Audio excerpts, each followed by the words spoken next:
Paz do Senhor, meus queridos, amados, irmão em Cristo Jesus, estão aí sempre ligadinho no YouTube, nesse canal, conhecendo a Palavra de Deus.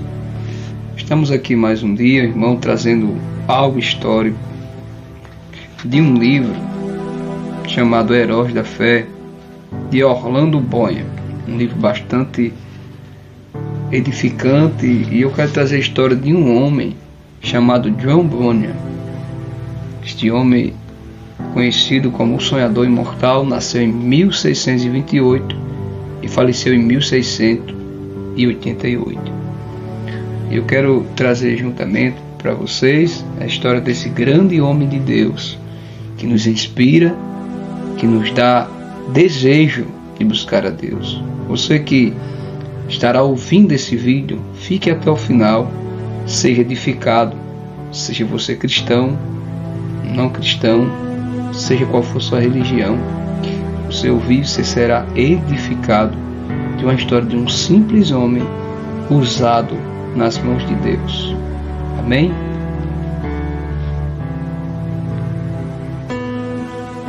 Caminhando pelo deserto deste mundo, parei num sítio onde havia uma caverna, a prisão de Bedford. Ali deitei-me para descansar. Em breve adormeci e tive um sonho. Vi um homem coberto de andrajos, de pé e com as costas voltadas para a sua habitação, tendo sobre os ombros uma pesada carga e nas mãos um livro. Faz 3 séculos que João Bunyan assim iniciou seu livro, O Peregrino. Você conhece as suas obras literárias, pode testificar de que ele é, de fato, o sonhador imortal. Estando ele morto, ainda fala. Contudo, enquanto miríades de crentes conhecem o peregrino, poucos conhecem a história da vida de oração desse valente pregador. Bunyan, na sua obra Graça Abundante ao Principal dos Pecadores, nos informa que seus pais, apesar de serem extrema pobreza, conseguiram ensiná-lo a ler e escrever. Ele mesmo intitulou-se o Principal dos Pecadores. Atestam que, mesmo em sua impiedade, jamais foi beberrão ou imoral.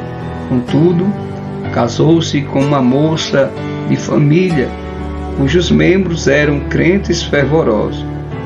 Bunyan era funileiro e, como acontecia com todos os funileiros, era paupérrimo. Ele não possuía nem um prato, nem uma colher, apenas 2 livros: O Caminho do Homem Simples para os Céus e A Prática da Piedade, obras que seu pai, ao falecer, lhe deixara.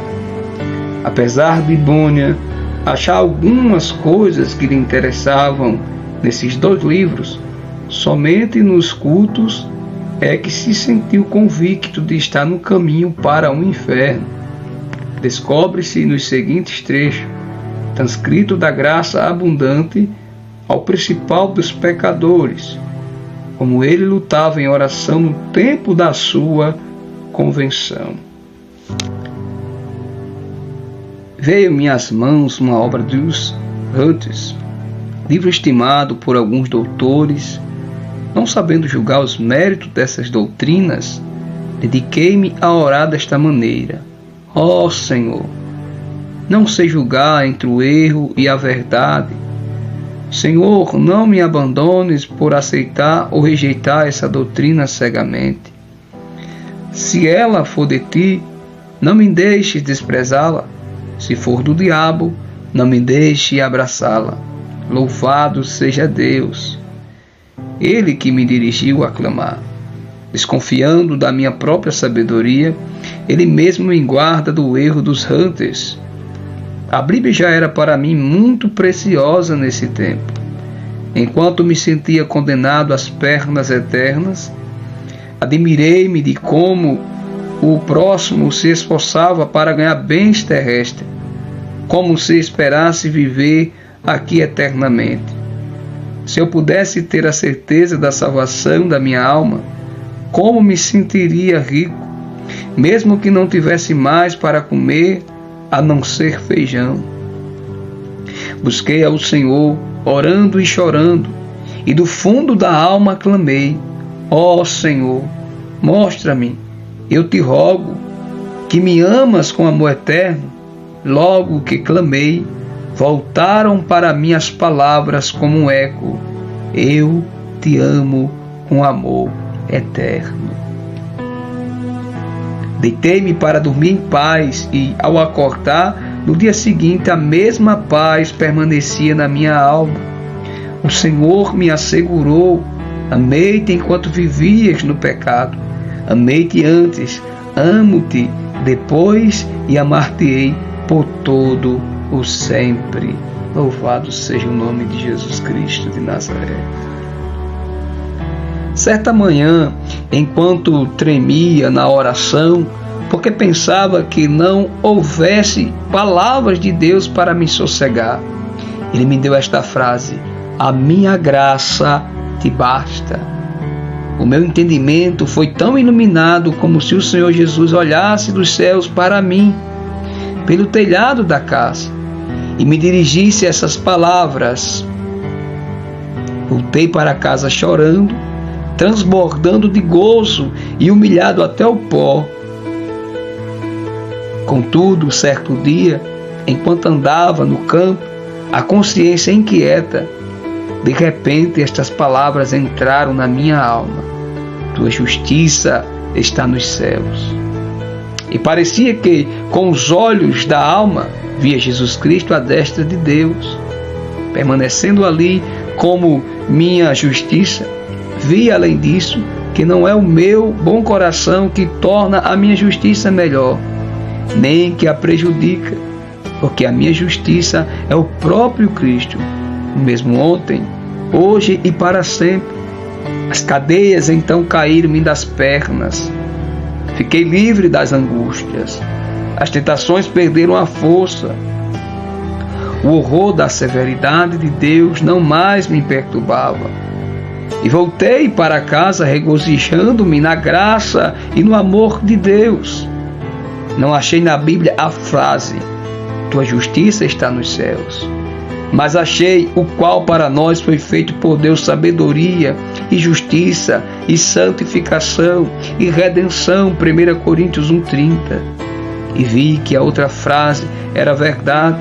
Enquanto eu assim meditava, o seguinte trecho das Escrituras penetrou no meu espírito com poder: não pelas obras de justiça que houvéssemos feito, mas segundo a sua misericórdia nos salvou. Assim fui levantado para as alturas e me achei nos braços da graça e misericórdia. Antes temia a morte, mas depois clamei: quero morrer. A morte tornou-se para mim uma coisa desejável. Não se vive verdadeiramente antes de passar para outra vida. Oh, pensava eu, esta vida é apenas um sonho em comparação à outra. Foi nessa ocasião que as palavras Herdeiro de Deus se tornaram tão cheias de sentido que eu não tenho como explicá-las aqui neste mundo. Herdeiros de Deus, o próprio Deus é a porção dos santos. Isso vi e disso me admirei. Contudo, não posso contar o que vi. Cristo era um Cristo precioso na minha alma, era o meu gozo. A paz e o triunfo por Cristo era tão grande que tive dificuldade em conter-me e ficar deitado. Bunyan, ainda que lutando para sair da escravidão do vício do pecado, não fechava a alma aos perdidos e ignorava os horrores do inferno. Acerca disso ele escreveu: Percebi pelas Escrituras que o Espírito Santo não quer que os homens enterrem os seus talentos e dons, mas antes que desperte estes dons, dou graças a Deus por me haver concedido uma medida de entranhas e compaixão pela alma do próximo. e me enviou a esforçar-me grandemente para falar uma palavra que Deus pudesse usar para apoderar-se da consciência e despertá-la. Nisso, o bom Senhor respondeu ao apelo de seu servo, e o povo começou a mostrar-se comovido e angustiado de espírito ao perceber o horror do seu pecado e a necessidade de aceitar a Jesus Cristo. De coração, clamei a Deus com grande insistência que Ele tornasse a palavra eficaz para a salvação da alma. De fato, disse repetidamente ao Senhor que, se o meu enforcamento perante os olhos dos ouvintes servisse para despertá-los e confirmá-los na verdade, eu aceitaria alegremente. O maior anelo em cumprir meu ministério era o de entrar nos lugares mais escuros do país. Na pregação, realmente sentia dores de parto para que nascesse filhos para Deus. Sem fruto, não ligava importância a qualquer louvor aos meus esforços. Com fruto, não me importava com qualquer oposição. Os obstáculos que Bunyan tinha de encarar eram muitos e variados. Satanás, vendo-se grandemente prejudicado pela obra desse servo de Deus, começou a levantar barreiras de todas as formas. Bunyan resistiu fielmente a todas as tentações de vangloriar-se sobre o fruto do seu ministério e cair na condenação do diabo. Quando, certa vez, um dos ouvintes lhe disse que pregara um bom sermão, ele respondeu: "Não precisa dizer-me isso. O diabo já cochichou a mesma coisa no meu ouvido antes de sair da tribuna."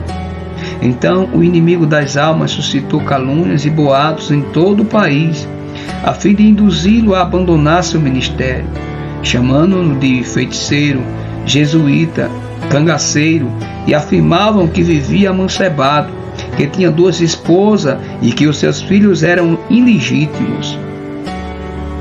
Quando o maligno falhou em todos esses planos de desviar Bunyan do seu ministério glorioso, seus opositores denunciaram por não observar os regulamentos dos cultos da igreja oficial. As autoridades civis o sentenciaram à prisão perpétua, recusando terminantemente a revogação da sentença. Apesar de todos os esforços de seus inimigos, apesar de todos os esforços de seus amigos e dos órgãos da sua esposa, tinha de ficar preso até se comprometer a não mais pregar. Acerca de sua prisão, ele diz: "Nunca tinha sentido a presença de Deus ao meu lado, em todas as ocasiões, nunca, como depois de ser encerrado, fortalecendo-me tão ternamente com esta ou aquela escritura até me fazer desejar, se fosse lícito, maiores provações para receber maiores consolações. Antes de ser preso, eu previ o que aconteceria, e 2 coisas ardia no coração acerca de como poderia encarar a morte. Se chegasse a tal ponto, fui dirigido a orar pedindo a Deus que me fortalecesse com toda a força, segundo o poder da sua glória e toda a fortaleza e longanimidade, dando com alegria graças ao Pai.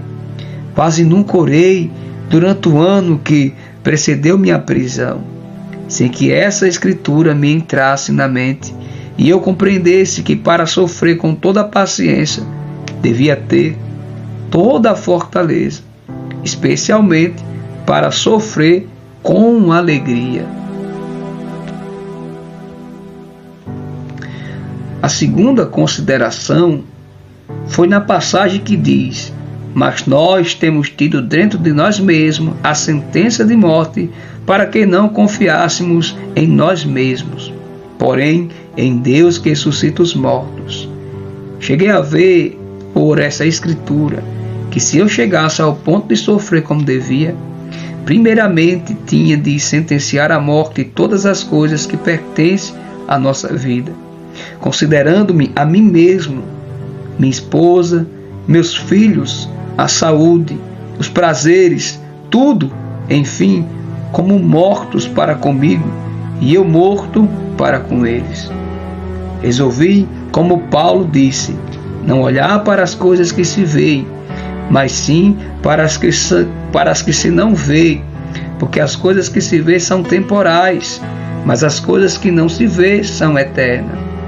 E compreendi que se eu fosse prevenido apenas de ser preso, poderia de improviso ser chamado também, para ser açoitado ou amarrado ao pelourinho. Ainda que esperasse apenas esses castigos, não suportaria o castigo de desterro. Mas a melhor maneira para passar os sofrimentos seria confiar em Deus. Quanto ao mundo vindouro, quanto a este mundo, devia considerar o sepulcro como minha morada, estender o meu leito nas trevas e dizer à corrupção: tu és meu pai, e aos vermes: vós sois minha mãe e minha irmã. João 17, ou seja, Jó 17, 13 e 14.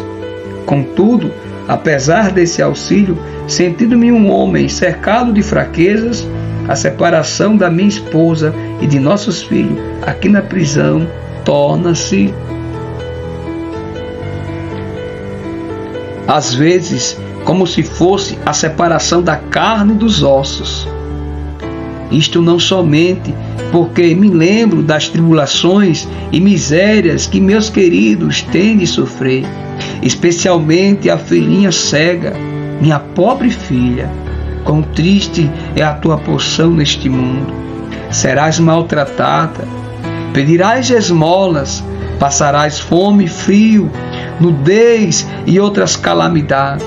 Ó, o sofrimento da minha ceguinha, quebrar-me-ão, coração aos pedaços. Eu meditava muito também sobre o horror ao inferno dos que temiam a cruz a ponto de se recusarem a glorificar a Cristo. Suas palavras e leis perante os olhos dos homens. Além do mais, pensava sobre a glória que ele preparara para os que, em amor, fé e paciência, testificavam dele. A lembrança destas coisas serviam para diminuir a mágoa que sentia ao lembrar-me de que eu e meus queridos sofríamos pelo testemunho de Cristo. Nem todos os horrores da prisão abalaram o espírito de John Bunyan. Quando lhe ofereciam a sua liberdade sob a condição de ele não pregar mais, respondia: se eu sair hoje da prisão, pregarei amanhã com o auxílio de Deus.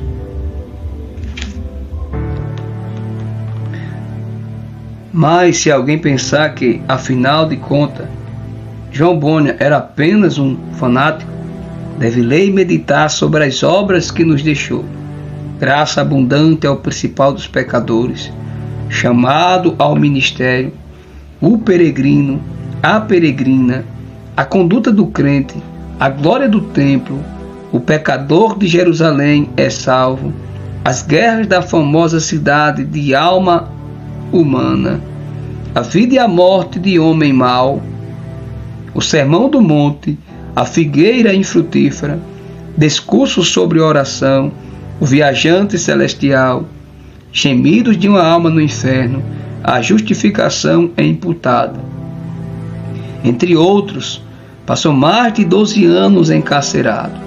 É fácil dizer que foram 12 longos anos, mas é difícil conceber o que isso significa. Passou mais da quinta parte da sua vida na prisão. Na idade de maior energia, foi um quacre chamado Wilton Huber que conseguiu a sua libertação. Depois de liberto, pregou em Bedford, Londres e muitas outras cidades. Era tão popular que foi alcunhado de Bispo Bunyan. Continuou seu ministério fielmente até a idade de 60 anos, quando foi atacado de febre e faleceu. O seu túmulo é visitado por dezenas de milhares de pessoas. O orador, o escritor, o pregador, o professor da escola dominical e pai de família, cada um conforme o seu ofício, pôde lucrar grandemente com o estudo do estilo e mérito de seus escritos. Apesar de ele ter sido apenas um humilde funileiro sem instrução, mas como se pode explicar o maravilhoso sucesso de Bunyan? Como pode um iletrado pregar como ele pregava e escrever no estilo capaz de interessar a criança e ao adulto, ao pobre e ao rico, ao douto e ao indouto? A única explicação do seu êxito é que ele era um homem em constante comunhão com Deus. Apesar de seu corpo estar preso no cárcere, a sua alma estava liberta, porque foi ali, numa cela, que João Bunyan teve as visões descritas nos seus livros. Visões muito mais reais do que os seus perseguidores e as paredes que o cercavam. Depois de desaparecerem os perseguidores da terra e as paredes virarem pó, o que Bunyan escreveu continua a iluminar e alegrar todas as terras e gerações. O que vamos citar mostra como Bunyan lutava com Deus em oração. Há na oração o ato de desvelar a própria pessoa, de abrir o coração perante Deus, de derramar afetuosamente a alma em pedidos, suspiros e gemidos. Senhor, disse Davi, diante de ti está todo o meu desejo, e o meu gemido não te é oculto. Salmo 38, 9. E outra vez, a minha alma tem sede de Deus, do Deus vivo. Quando entrarei e me apresentarei ante a face de Deus? Quando me lembro disto, dentro de mim derrama a minha alma. Salmo 42, versículo 2 ao 4. Note, derramo a minha alma. É um termo demonstrativo de que a oração, ou seja, de que em oração sai a própria vida e toda a força de Deus. Em outra ocasião escreveu: as melhores orações consistem, às vezes, mais em gemidos do que em palavras. As melhores orações consistem, às vezes, mais em gemidos do que em palavras. Estas palavras não são mais que a mera representação do coração, vida e espírito de tais orações. Como ele insistia e importunava em oração a Deus, fica claro no trecho seguinte: eu te digo, continua a bater, chorar, gemer e prantear. Se ele se não levantar para te dar, porque és tão amigo, ao menos por causa da tua importunação, levantar-se-á para dar-te tudo o que precisares. Sem contestação, o grande fenômeno da vida de João Bunyan consistia no seu conhecimento íntimo das Escrituras, as quais amava, e na perseverança em oração ao Deus que adorava. Se alguém duvidar de que Bunyan seguia a fonte de Deus nos 12 longos anos que passou na prisão de Bedford, deve lembrar-se de que esse servo de Cristo, ao escrever O Peregrino atrás das grades, pregou um sermão que já dura quase 3 séculos e que hoje é lido em 140 línguas. É o livro de maior circulação depois da Bíblia. Sem tal dedicação, não seria possível conseguir um incalculável fruto eterno desse sermão pregado por um funileiro cheio da graça de Deus. Forma portuguesa de Quark, como eram mais conhecidos os membros da Sociedade dos Amigos, nome de uma comunidade de cristão protestante surgida no século XVII. No início, eram seguidores de um pregador leigo, o inglês George Fox, que em 1647 começou a pregar a doutrina de Cristo dentro. Todas as pessoas podem sentir a palavra de Deus em suas almas, caso se esforcem para ouvi-la. Interpretavam literalmente as palavras de Jesus Cristo nas Escrituras. Eram contra prestar juramentos e contra guerra. Destacavam-se sempre pela solidariedade e em 1947 os comitês britânico e americano de socorro Quaker Internacional receberam o Prêmio Nobel da Paz, Enciclopédia em Carta. E aqui eu encerro essa linda história de John Bunyan, um homem extremamente usado por Deus, um homem que suportou perseguições, que sofreu, foi humilhado e rejeitado, preso, 12 anos como nós ouvimos. Ele ficou preso, mas era um homem que desejava partir e estar com Jesus, assim como Paulo. Então é esse espírito, é essa fé, é essa graça, é esse amor que o Senhor Jesus Cristo almeja de cada um que diz e que professa a fé nele. Louvado seja o nome dele, glória ao nome dele, bendito seja ele que resgatou muitas almas através desses grandes homens que nos inspira, aleluia, e que nos faz viver Cristo e que nos faz querer Cristo acima de qualquer coisa nessa terra, de qualquer algo humano ou terreno. Queremos ou desejaremos Cristo, o nosso Redentor, o nosso Salvador, aquele que nos amou primeiro e entregou a sua vida para nos dar salvação. Louvado seja o nome dele.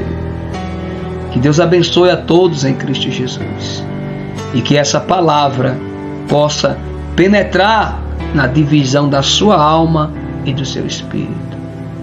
Ora, pedimos a você encarecidamente que se inscreva no canal, compartilhe, deixe o seu like, seus comentários e nos ajude nesta grande obra e nessa jornada de um peregrino aqui na terra. Deus abençoe em Cristo Jesus.